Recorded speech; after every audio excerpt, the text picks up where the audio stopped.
Alright, so it's just come out, it's about 7:45, and we are just having the first coffee of the day. I was able to delay it a fair bit, but mainly just because I was working on an Instagram post and I wanted to get it done and out there. This one actually, so go and check that out if you haven't, because it's pretty good if you ask me. I'm obviously biased. But anyway, I thought it'd be a good idea just to do a full day of eating video today. So kind of going through everything that I am eating for this Hyrox prep. Like, my goal right now is to perform the best I can in training, but also just coming off the back of Christmas, I wanted to just drop a few kegs again. So I would say last year, towards the back end of last year, I was sitting sort of like 93, 94 and a half kilos was my normal weight, and then kind of jumping on scales again after Christmas is probably sitting at about 96 on average. So chipping that back down this morning, I think I was 94.8. So we're getting there. We're doing pretty good. And it's only been like 10 days really since like being fully back on it. So happy with that. So I am eating maybe a little bit less overall than what I would be, but I'll do another full day of eating down the line when I'm eating more food as well. For today, we're going for just over 3,000 calories with at least 200 grams of protein. I tend to hit about 220, but 200 grams of protein and a good amount of carbohydrates. So I'll take you through everything that I have, when I have it, why I have it, so it might help you. And then we'll also get a training session in later on with Chaz too. So that's what's coming up. Anna's still sleeping, but I thought it would be worthwhile taking you through the supplements that I've just had. So start of my morning, every morning pretty much, I have one scoop of this, Fruits and Greens by Nutridyne, basically just as a health insurance policy in terms of getting my basic vitamins and minerals in.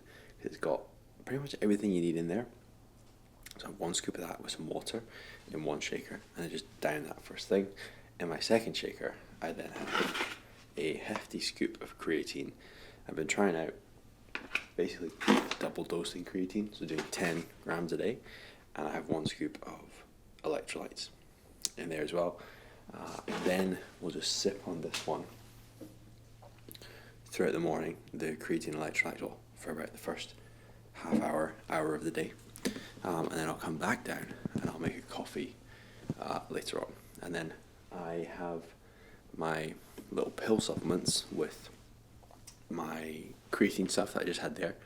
I have 2 vitamin C just to keep that topped up. I have 1 omega-3 and I have 1 vitamin D3. And that's pretty much what I have every morning. So that is the supplement routine right now. I've been trying to delay my caffeine for at least an hour after waking up. So I'm going to bring my shaker up to the computer, start doing some work, come back down about an hour, and make my coffee.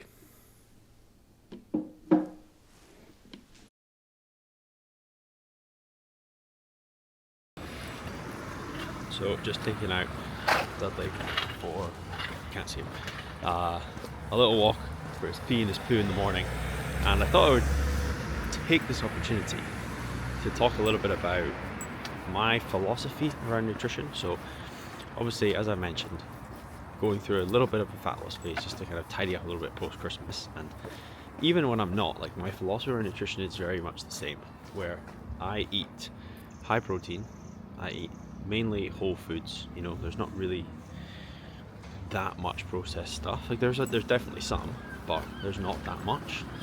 And I tend to just eat the same things most days, especially Monday to Thursday.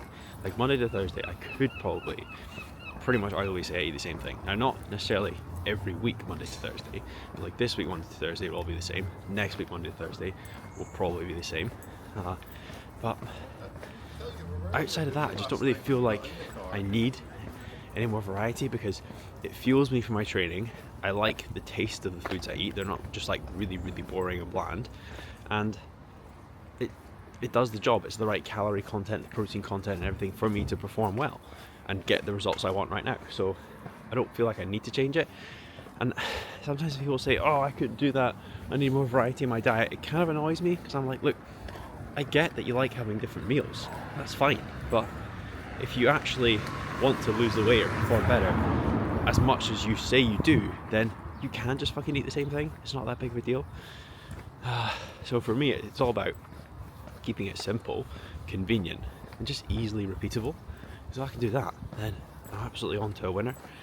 And then outside of that, when you look at maybe a Friday, I tend to eat the same breakfast, same lunch, sometimes same dinner. Right now, when I'm dieting, it probably would be the same sort of dinner because it just makes my life easy. Again, it's the first thing on track. The weekends can be a bit more flexible. Now, when I say a bit more flexible, I don't mean I'm fucking off the rails, because I've had plenty of clients in the past who said weekends are their struggle, who said, right, we're going to eat fairly similar Monday to Friday, and then weekends be a bit more flexible, and then a bit more flexible turns into just like a whole write-off. It's like, well, look, you can't just keep writing off every single weekend if your plan is to actually change the way you look, because if you've always been writing off weekends, then it's not going to change just because now you're working with a coach. You need to change your behavior on those weekends, change your decisions around food on those weekends. So that's a little insight into my philosophy on nutrition. I guess the overall view would be keep it simple, keep it convenient, keep it tasty, make sure it hits the boxes, and you'll be all good.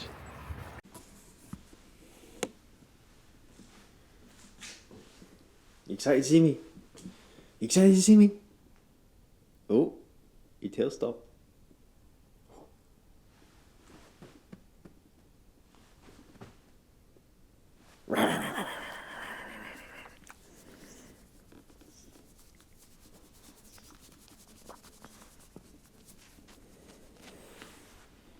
You good? Good morning so far? Yeah? Nice. He's like, what the hell have you got on my face, brother? I don't like it. Anyway, we have just wrapped up some calls for the morning. Spoke to my friend Will about coming on board. So going to get him started. He's actually just going to kick off right from today. So that'll be good. And now I gotta eat something because I've not really eaten. I'm not really eaten anything like real today. All we've had is supplements and a coffee. So what I'm gonna do is I'm obviously gonna make my absolutely insane, world famous scrambled eggs. And I thought what I could do is I could talk you through, because everybody thinks they know how to make scrambled eggs, but they're wrong. Because every time I make scrambled eggs for someone else, they're like, oh my God, Blair, how do you make these? These are so incredible. Like, these are the best eggs I've ever had in my entire life. I hear that all the time. But genuinely, people are impressed with my eggs. And they're like, oh, do you put milk in? Is it butter? What's the secret? And I'm like, brother, there is no secret. It's very, very simple. And I'm going to talk you through exactly what it is. So, without further ado, let's go. So, as I alluded to earlier, there is no butter, there's no milk. It's literally just eggs. And this is great for two reasons. One, because you don't have to faff about with any extra ingredients. And two, because you're not adding any extra calories. Because I bet you, a lot of people that make scrambled eggs, you'll end up putting like however much butter into your scrambled eggs, into the pan. And that shit adds up quickly. There's no olive oil either, there's nothing. If you put a tablespoon or a teaspoon of olive oil before you then put your eggs in the pot, then you fucked it, because you're just adding so many calories. And the second point is, well, the second key fact to great scrambled eggs is you have to do them in a pot. And I will absolutely die on that hill. Doing them in a pan is no use, because doing it in a pan, the pan itself gets so hot and there's so much surface area that the eggs cook too quickly. Which some of you might be thinking, that's great, they cook fast. No, you're wrong. It's not great. You need to cook them at a slower rate. So I always do 5 eggs straight into the pot before I've turned on the heat. So there's no heat on it right now. It's literally just eggs in the pot, whole eggs. And then all we're gonna do is, first of all, we're gonna put my toast down. So that's good to go. Then we're gonna turn on the hob, crank it to maximum heat. And I'm gonna break up the yolks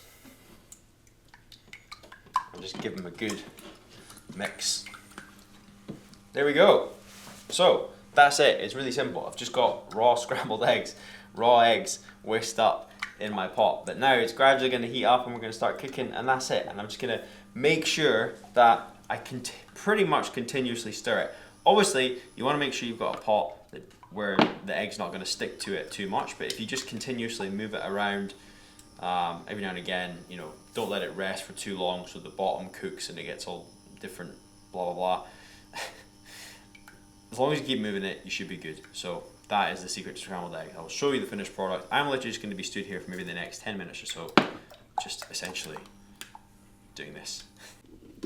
Alright, and when it starts to getting to about this sort of consistency, that is when you want to take it off the heat and still kind of keep it moving, because it's still going to be cooking. But you want to make sure that it's off the heat so you don't overcook it too much. And you'll notice as well, alright, maybe you don't notice, but I'll tell you now, I have also not put any salt or anything on the eggs, because if you put salt on it at the beginning, it draws all the water out, which makes your scrambled eggs runny, not creamy.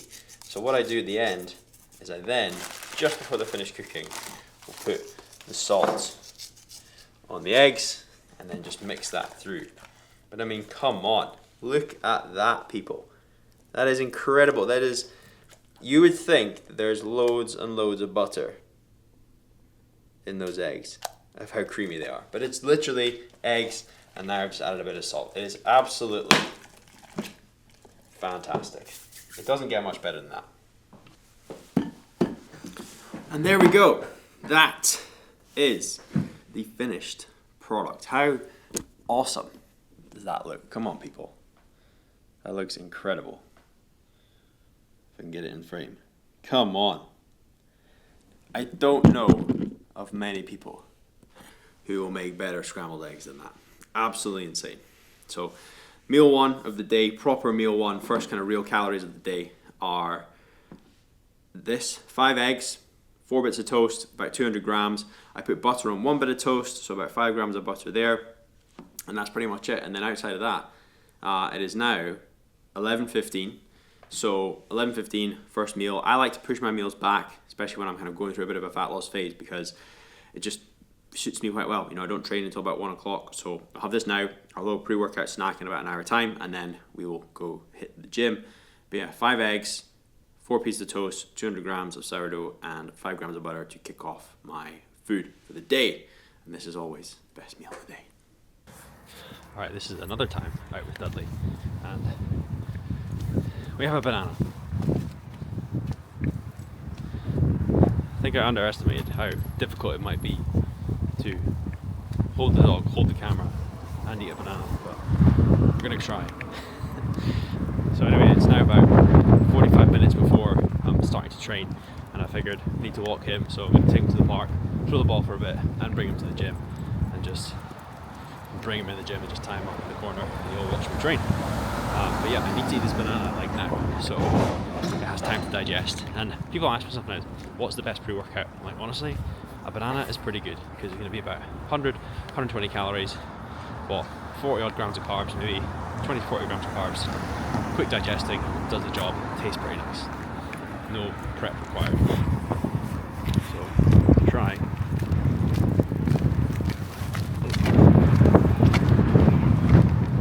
And eat this.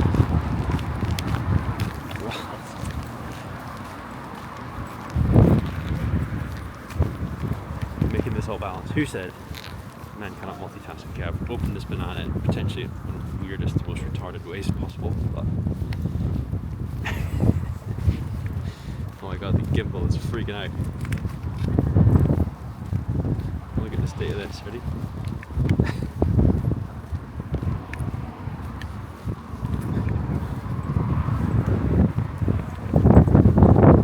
Well, we're making it work. I'll check back in when the banana's done. Ready?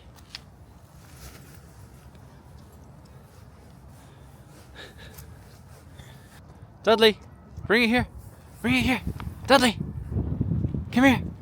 Come here. Dudley, come here.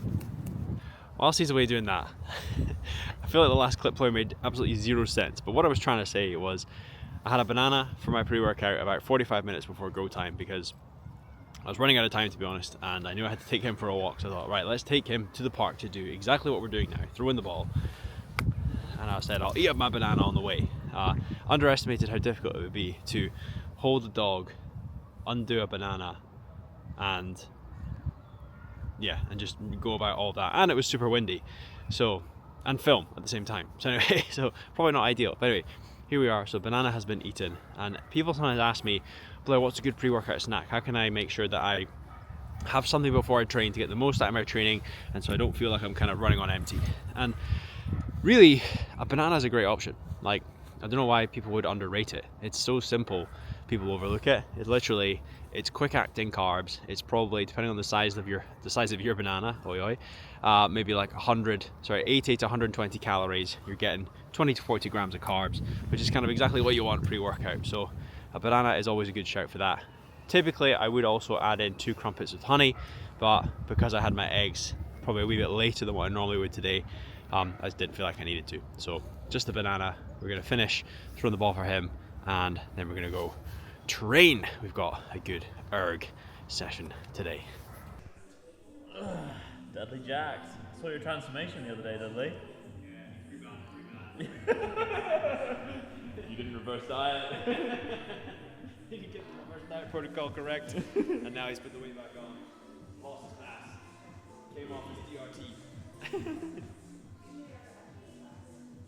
Reckless, Dudley, reckless. Today's session is, we've got some warm-up stuff, we've got some core work, but just like sandbag carries, farmers carries, like functional core work, and then we're into 5 sets of 50 cal ski. In between each set of ski, you're going to do 50, 40, 30, 20, 10 cals on the echo bike. So each round minus 10 cals. You're kind of going cruisy-ish on the ski, kind of like a pace that you would do for Hyrox, and then on the bike you're trying to push the pace. So the bike is kind of like the working sets, the ski is kind of like the active rest. There is also a 45-second rest somewhere in there, I need to read it properly. And then in between each round, and then we're going to have 5-minute rest, and we're going to do 8 minutes on the rower, just for max distance, but not like max, like, okay, what have you got in the tank at that point, and see where we get. So that's the main session, and then just a bit of stretching. One thing with this block is way more warm-up drills. Right. And like, probably things I should have been doing, but I kind of always skipped. And now, I think they're obviously there for a reason, especially because I spoke to him a bit about my elbow tendonitis and my calves get a bit sore when I do too much running, so I'm actually going to do some of the boring shit first. What are the exercises that you've got to do? So I've got a PVC one where literally I'll put my forearm on a bench and I kind of just rotate to help the elbow. I've got a floating heel split squat each side, some dead bugs, and some reverse hypers on the JST. So we'll see how we go. Also, you might notice later on, but the last video was very hairy. This video, there's not a hair on my body. I was shaving my chest, and I was like, oh, I'll do the back of my triceps like normal. And I was like, my forearms are quite hairy, so I shaved my forearms. They look weird. And then I was like shaving around here. And I was like, you know what, we'll just go for the whole leg. So now I have seal-like legs. Have you seen? I feel waterproof. Have you seen the other guys, Will Farrell and Mark Wahlberg? Yeah. You might think because of my beard that I've got hair all over. No, smooth. So yeah, I'm hoping for extra speed.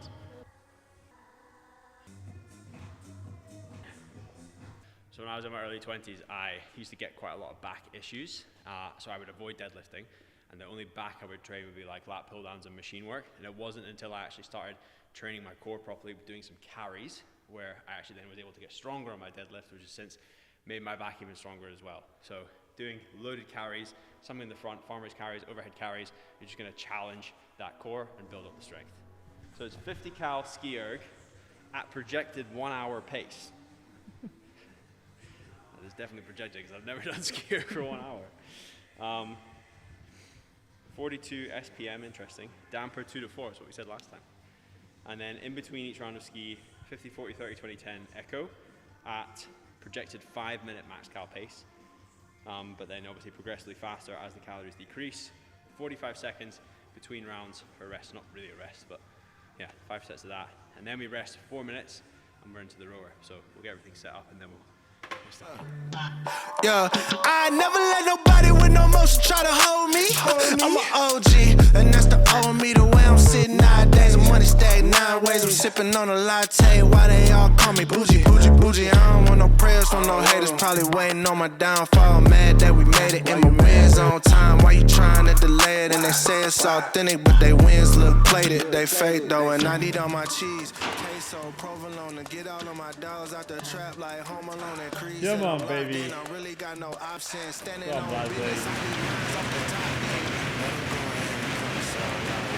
Come on, baby. The screen went off, Oh, brilliant. but I had done 8. So. But I'd already done 20. Oh.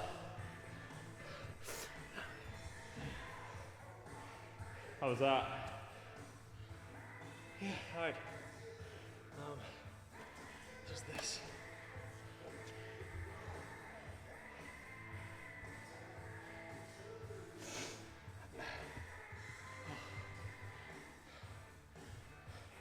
It's weird because this felt harder than the run last week. Right.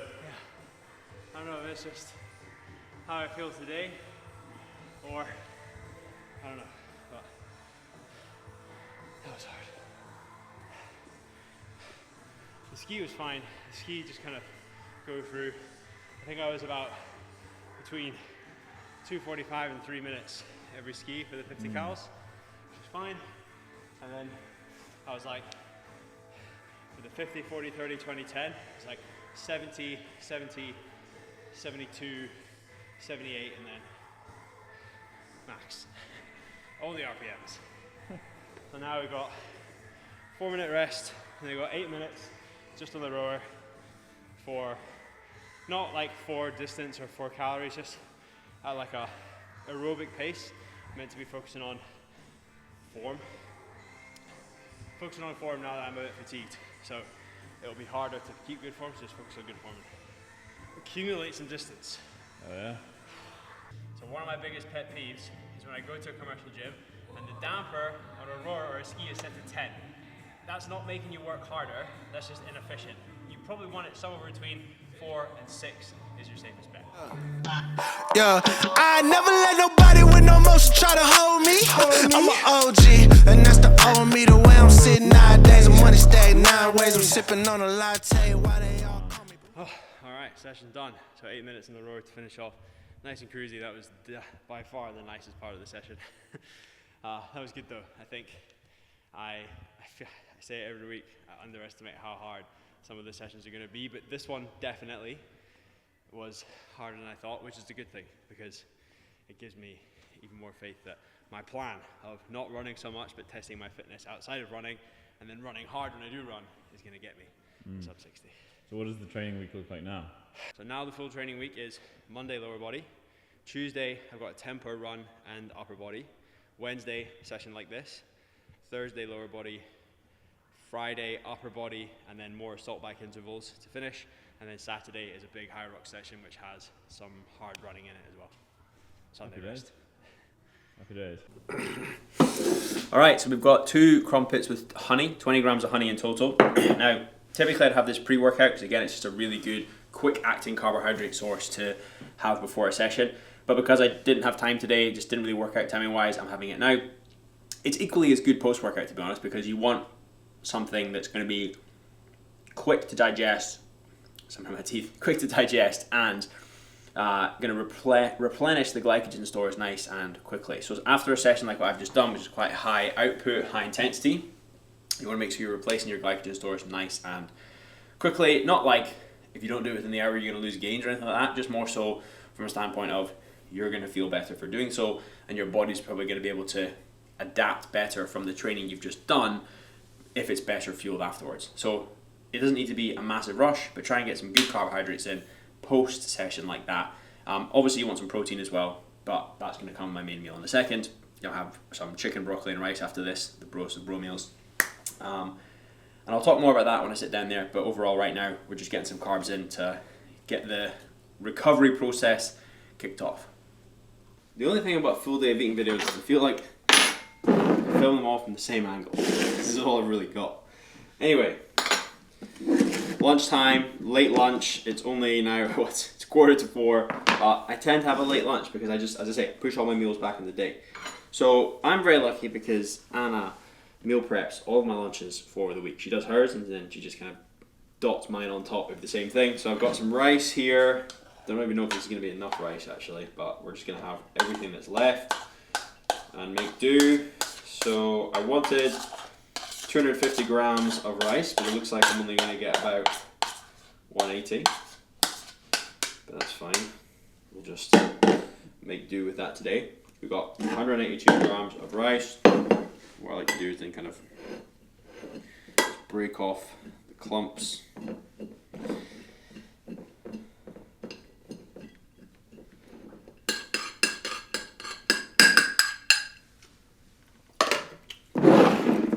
Some shredded chicken breast. It's got some like sort of Thai satay sauce through it, so it's got a bit of flavour in there as well. I believe it's like 170 odd, 175-ish grams of this is what we're after. This is how you should be doing your food, guys, especially if you're dieting. You need to get a set of scales. You need to weigh that shit out. And if you're over it, you've got to put some of it back. It's very simple.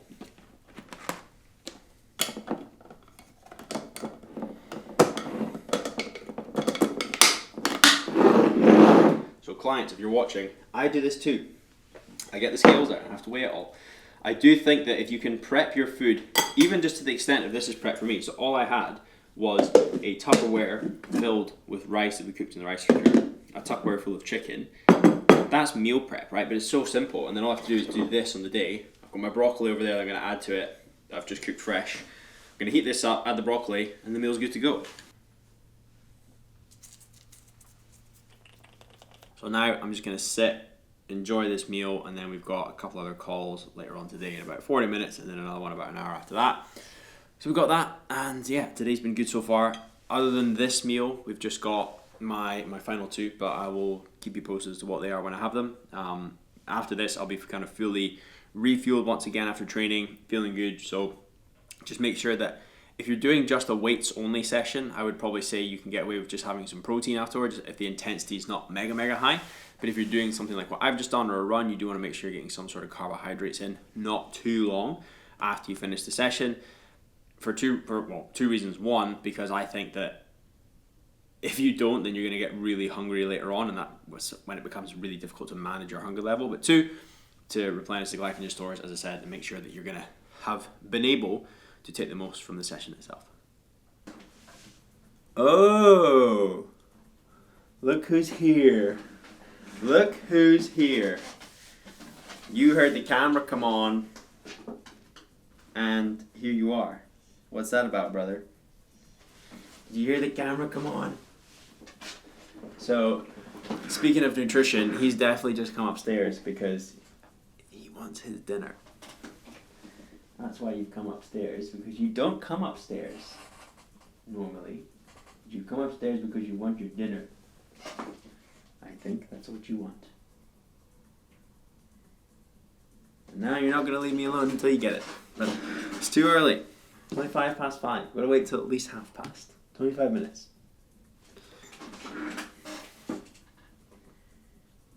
Alright, that is calls wrapped up for the day. So we had touch and base with one of my clients, Emma, and then we had a consultation with Rachel, who is now joining the team as well, which is fantastic. Very much looking forward to getting things going for Rachel. Now, I am starving. It's 7 o'clock. We've done no dinner prep, which is unusual for us. So I'm going to go down, prep some potatoes, get them on the boil, and will I get them on the boil? I don't know. I've got to take Dudley down for another piss. So anyway, we got to eat soon. So work is pretty much done for the day. And yeah, I'm going to get hangry in a minute.